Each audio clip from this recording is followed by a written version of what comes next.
Good morning, everybody. I'm Dr. Anand Sagri, consultant family physician and diabetologist. So, I'm just making a small video. This is basically about the diabetic awareness. Most of it we all already know it, but I just want to brush it up so that we all know exactly what we are going through. Diabetes is nothing but having excessive blood sugars in your body when you identify it with the help of a blood test. And this diabetes basically can be of two main types. That is, we call it as type 1 and type 2. Type 1 is usually something that we see early in the age, as early as when you're born with, or before your teenage, or around the teenage, or much before 25 years of age. This type 1 is usually because of a deficiency, absolute deficiency in insulin production. So these people will definitely require insulin injection for continuation or treatment of their diabetes.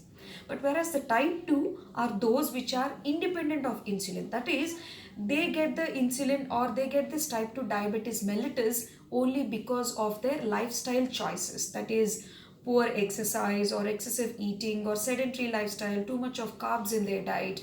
So mostly it is lifestyle associated, also to some extent genetic factors, but that is very, very less. So this type 2 diabetes mellitus usually would be cured with the help of lifestyle modifications like diet and exercise and monitoring your sugar levels, at the same time giving you tablets, that is oral hypoglycemic drugs, which we call it as. So these are the two types of diabetes. How do you identify yourself? I mean, as a layman or as a normal person, how do you identify or get a doubt that you may have diabetes? There are about 5 symptoms that you can keep a check on. Number one, polyuria, that is excessive urination. I'm sure each one of us has a particular number of times that we go to the washroom. So if you're going beyond the number over a period of time, excessive urination, which we call it as polyuria, is a symptom.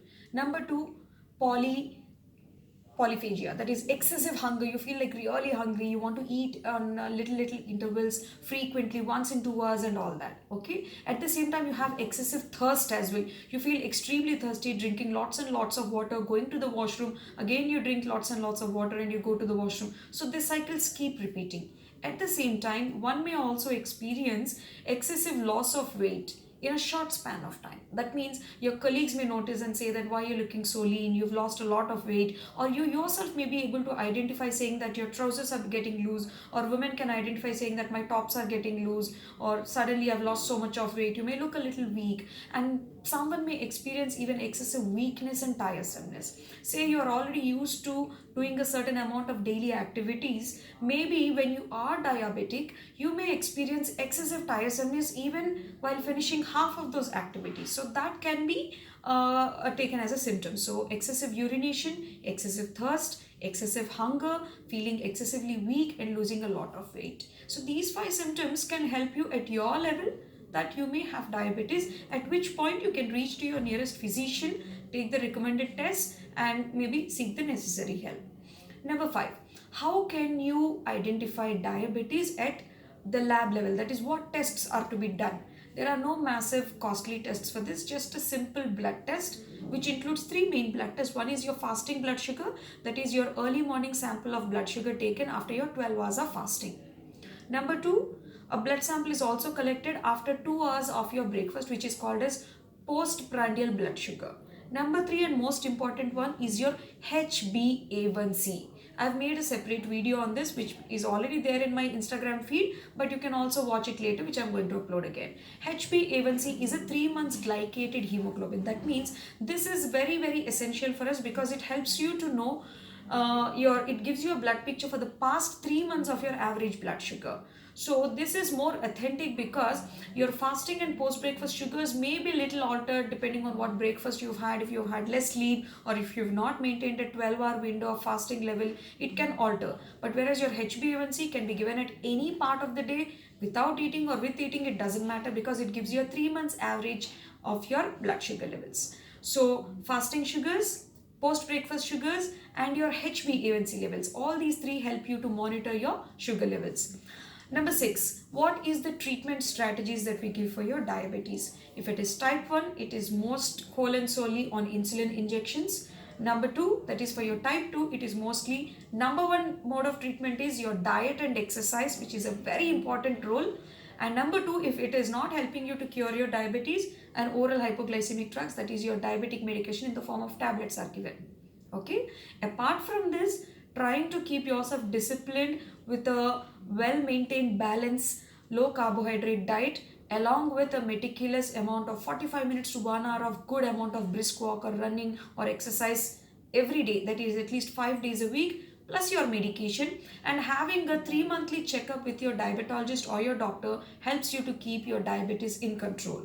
And the most important tip I'd like to give you all is, diabetes is not a temporary infection or fever. So don't imagine you can take it for a short course of time and discontinue the medication assuming you are feeling well. No. Diabetes is an internal physiological condition. The symptoms may not appear to you so overtly outside that you can notice something is wrong. So please don't discontinue your medication or double them up upon your choice. Please make sure you take the doctor's advice and follow it quite strictly. The complications with diabetes, as you all know, I'd like to say once again, is that you may have kidney failures in extreme conditions leading to dialysis. You can have neuropathy, what we call as diabetic neuropathy, where the nerve functioning starts becoming less, and you may have a little bit of tingling, numbness sensation or loss of sensation.